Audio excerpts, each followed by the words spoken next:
In Detroit, we have 40 affidavits, including from Democrats, who say that the center at the Cobo Arena Hall was a disaster.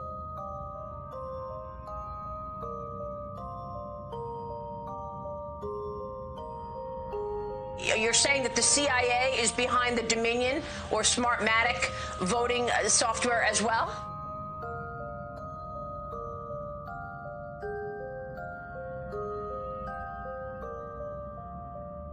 We've identified mathematically the exact algorithm they used and plan to use from the beginning to modify the votes in this case to make sure Biden won.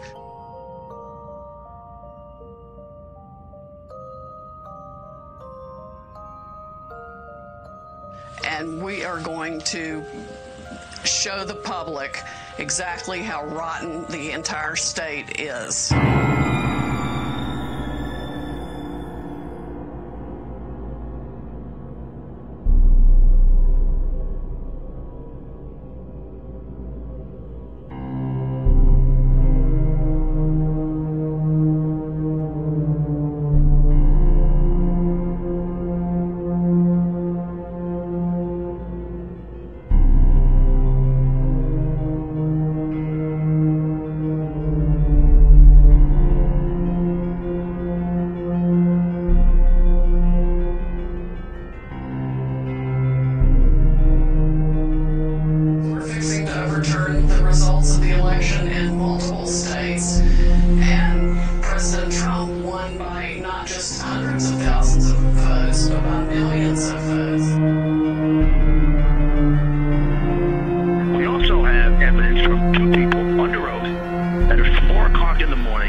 This looks like the effort to carry out an end game in the effort against him. Do you concur? Oh, absolutely, and it's been organized and conducted with the help of Silicon Valley people, the big tech companies, the social media companies, and even the media companies. And I'm going to release the Kraken. Welcome to In Pursuit of Truth. This is your host, Sir Patrick Mack. We're back once again. Ladies and gentlemen, I am not the daily news, but from time to time, I've been known to get a little pursuity, and that's what we're about to do today. I want to talk a little bit more about Dominion voting systems. I want to talk a little bit about Sidney Powell. I want to talk a little bit about botnets and a little thing known as the Kraken. So let's get cracking. And this is how we get cracking. You need two things warmed up. Number one, your coffee. Two, your hamstrings. Your coffee should be slightly warmer than your hamstrings. Then fist bump your neighbor. Say, hey, I appreciate you. And then if you're the neighbor, maybe you could say something nice back. I don't know. Insert clever statement here. Let's get started.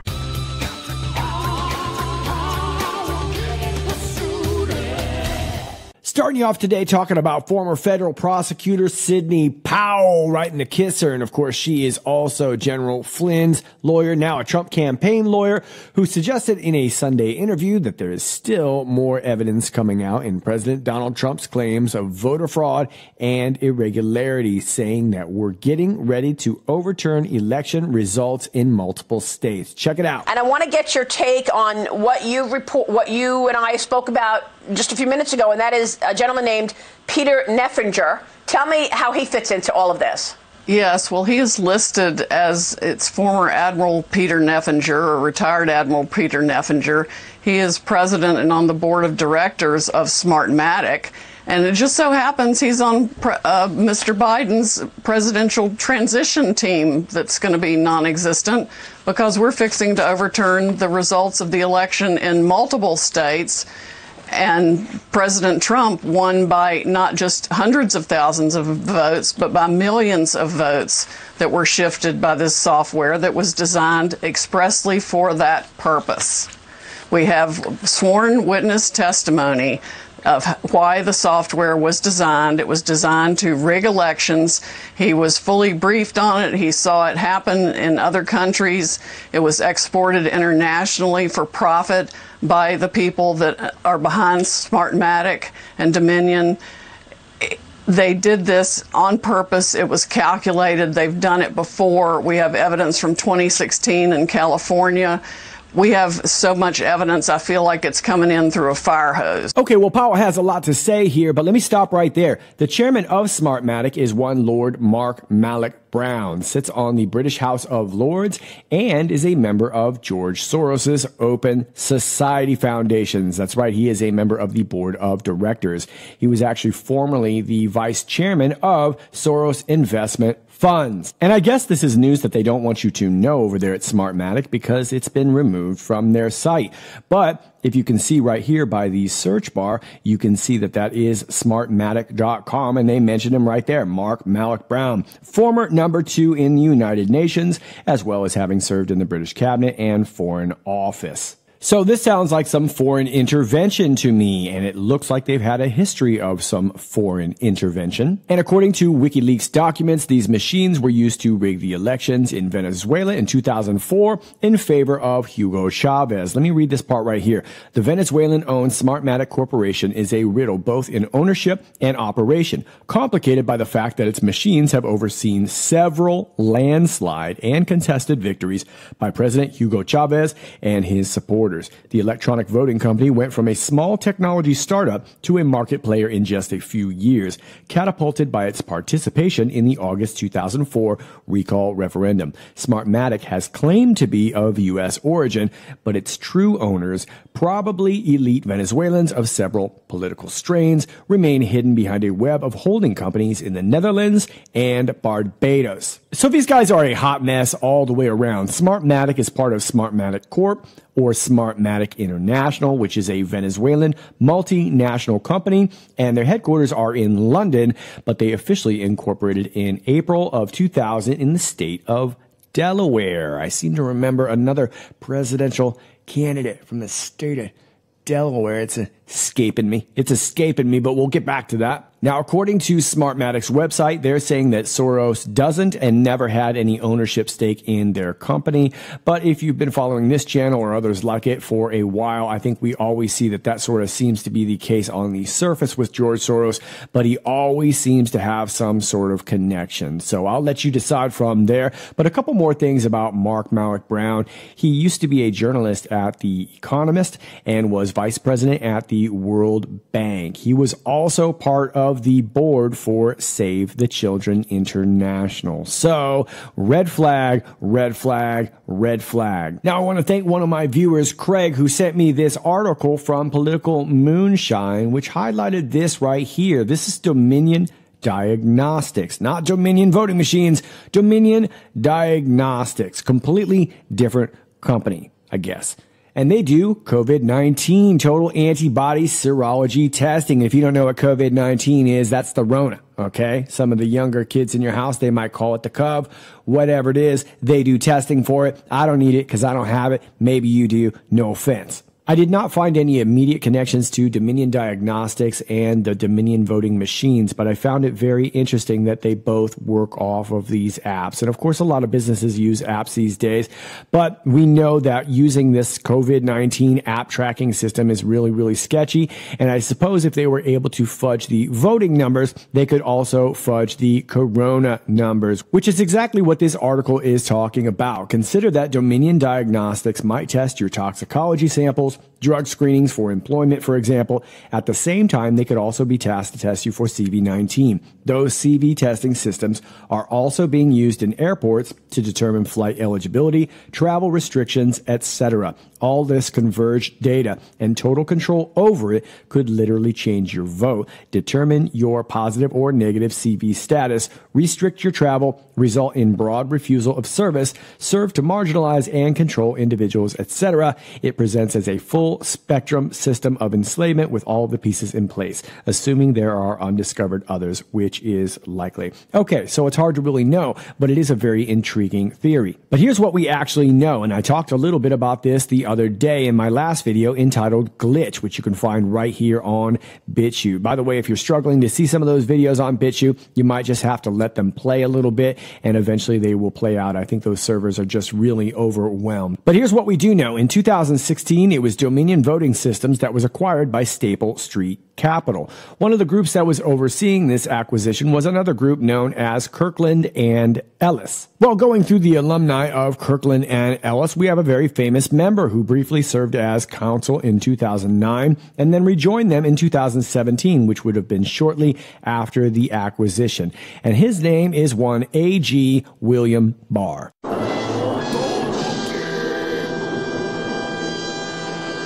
I know it. So thanks to Craig for sending me that article, which poses some more questions. And I think these are questions that many of us already have.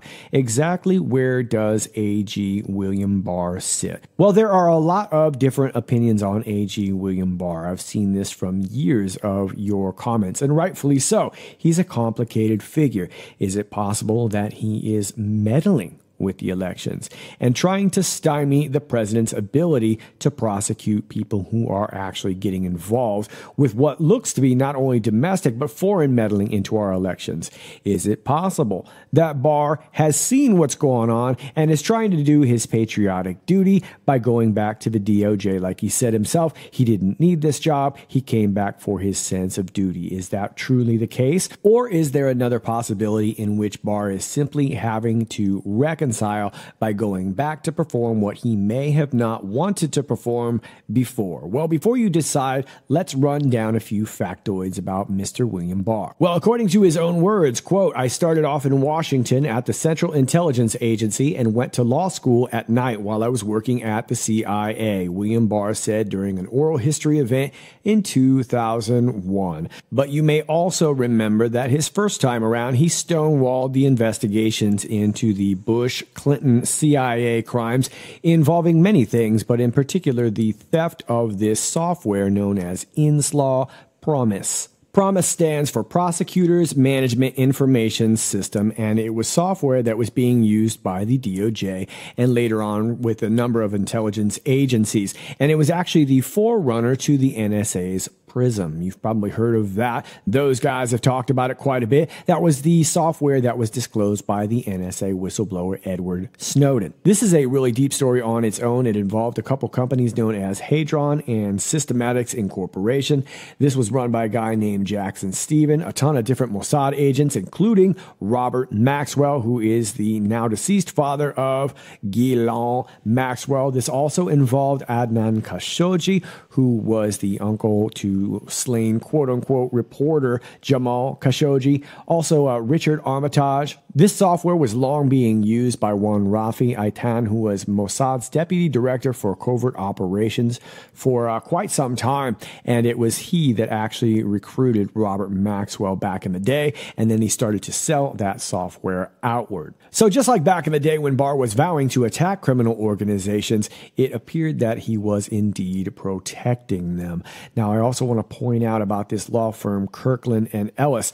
Actually, there are a number of attorneys from that law firm who are working within the Trump administration, but some other notables are Kenneth Starr, John Bolton, Supreme Court Justice Brett Kavanaugh, and a couple of their big-time clients were Mitt Romney's Bain Capital and sex trafficker and pedophile Jeffrey Epstein. That's right, who just so happened to be working with Ghislaine Maxwell, who happens to be the daughter of Robert Maxwell. So as you can imagine, the swamp is extremely deep, and I couldn't tell you one way or another that William Barr is going to do the right thing. If we're going by history, I would say likely he is not going to do the right thing. I don't even want to go into his knowledge of the Iran-Contra affair, but let's face it, A.G. William Barr has been around for quite some time, and he's had opportunities to do the right thing and hasn't, and it appears that that may be the case now. Will it be different this time? Hard to really say, but I'm not so sure that he would be the pivotal guy, or at least it seems like maybe he's being put in this position,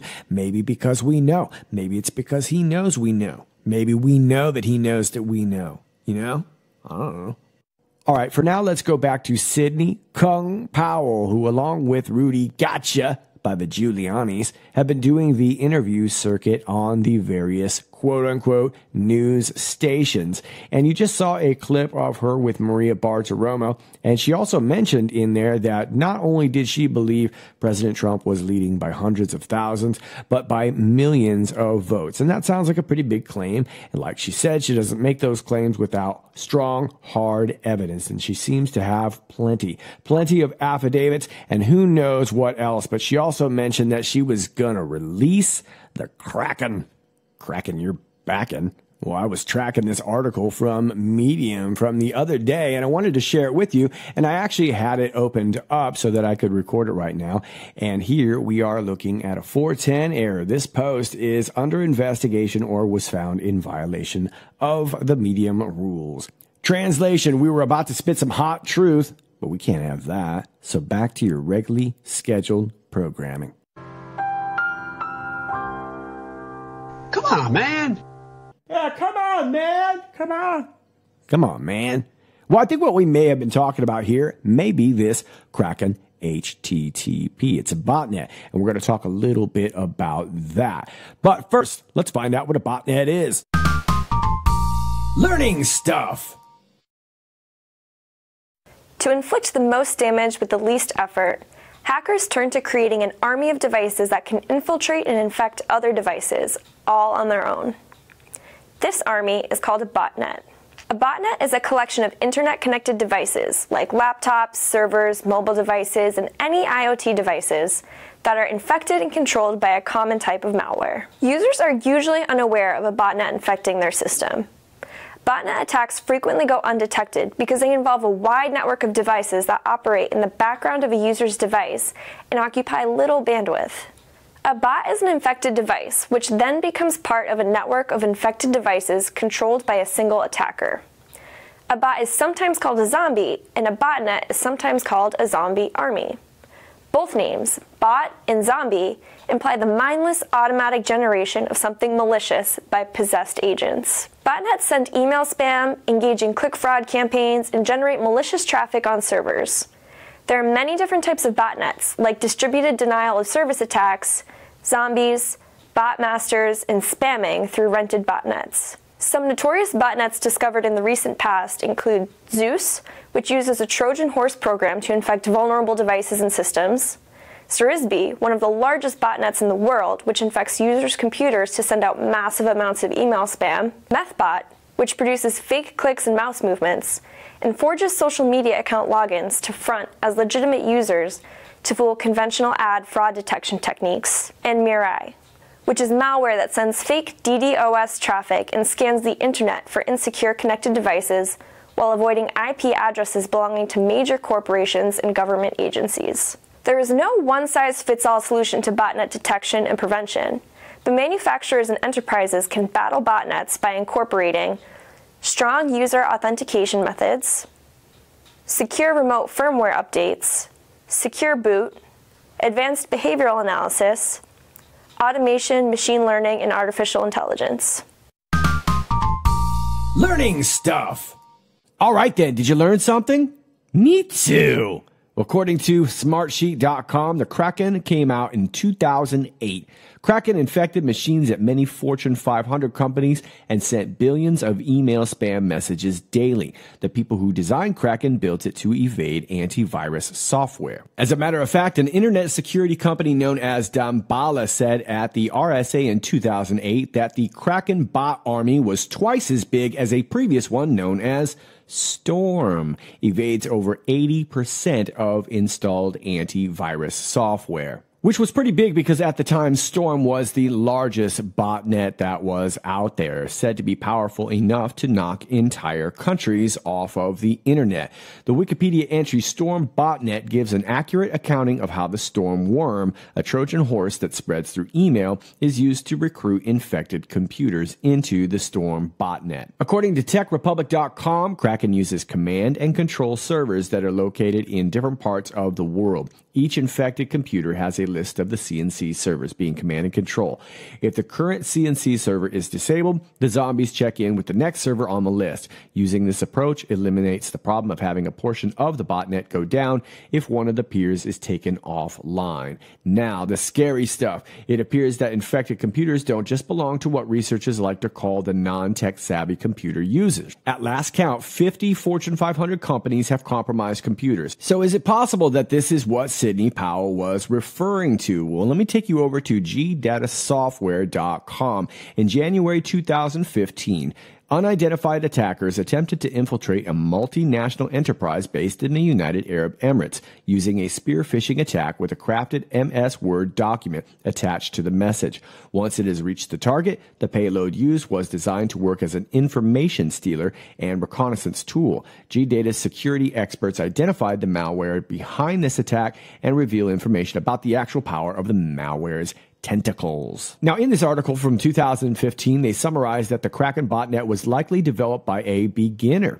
The malware does not include any advanced malware technologies and no groundbreaking innovations, even though those were advertised. And this is the advertisement right here. They were actually advertising this on the dark web. But they came up to three possible conclusions. One, the attacker who had developed the Kraken malware might have chosen to diversify their business and chose to attack special interest targets themselves. Two, the attackers identified infected machines in the business sector and followed the tracks to see what else they might be able to get from the companies. And three, the actual espionage team voluntarily chose to use a kind of usual and rather simple botnet malware in order to distract analysts from seeing a deeper meaning behind this attack and make them disregard it as daily cybercrime business. So there you go. Is it possible that Sidney Powell was referring to this, or was she simply making a metaphor? Well, I suppose that either one is possible, but I couldn't help but remember that this affected Microsoft. And of course, we know that a lot of these machines, we said in my last video, were using outdated Microsoft software. So is it possible that the Kraken is making another appearance and even helping the quote-unquote good guys detect the voter fraud? Well, it's hard to say at this point, but I did find it intriguing, and I most certainly wanted to share it with you. Equally intriguing, I thought, was the fact that this Inslaw Promise software scandal from back in the day that I was telling you about was often referred to as the octopus. Lastly, let me leave you with this from Machine Gun Kaylee McEnany. After presenting 234 pages of sworn affidavits raising allegations of fraud in Wayne County, Michigan voting, the Wayne County Board of Canvassers has declined to certify their portion of the Michigan vote. And it looks like she's going to be on Hannity. I don't know. Maybe I won't make that one. I imagine many of you feel the same way about Fox, who have been revealing their true colors more and more as this goes on. This really should come as no surprise to many of you, but I know that there are still a lot of people who have been hanging on to Fox News as they're one of the last few conservative channels around for a lot of people to go to. But I think we all know where their loyalties lie. Take a look at how they treated former Mayor Rudy Giuliani as he was making the case with the evidence that he's in possession of. All right, so give us some specifics. What have you got? You've gotten affidavits. Like what kind of evidence is it? How about 500? It doesn't get covered by the main media. Let me tell you about Detroit. Okay. In Detroit, we have 40 affidavits, including from Democrats, who say that the center at the Cobo Arena. Smart Cam technology. Smart detected.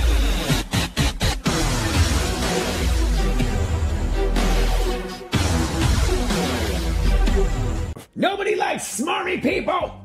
Snarky maybe, but not smarmy. Anyway, that's all I got for you for now. As always, if you like this video, please click like, share, and subscribe. Thanks to all of you who are doing that already, especially in these tough times where I know it's really difficult to find your favorite creators. Just remember that I will be posting here on BitChute as long as I can. If you'd like to support my channel, you can support me right here at my P.O. Box. Thanks to all of you who have been doing that. Many of you have been responding greatly. I can't tell you how much I appreciate it, especially in these tough times. But I will say that I've got some things in the works and good things are happening soon. That's all I got for you for now. This is Sir Patrick Mack, and until next time, stay funky.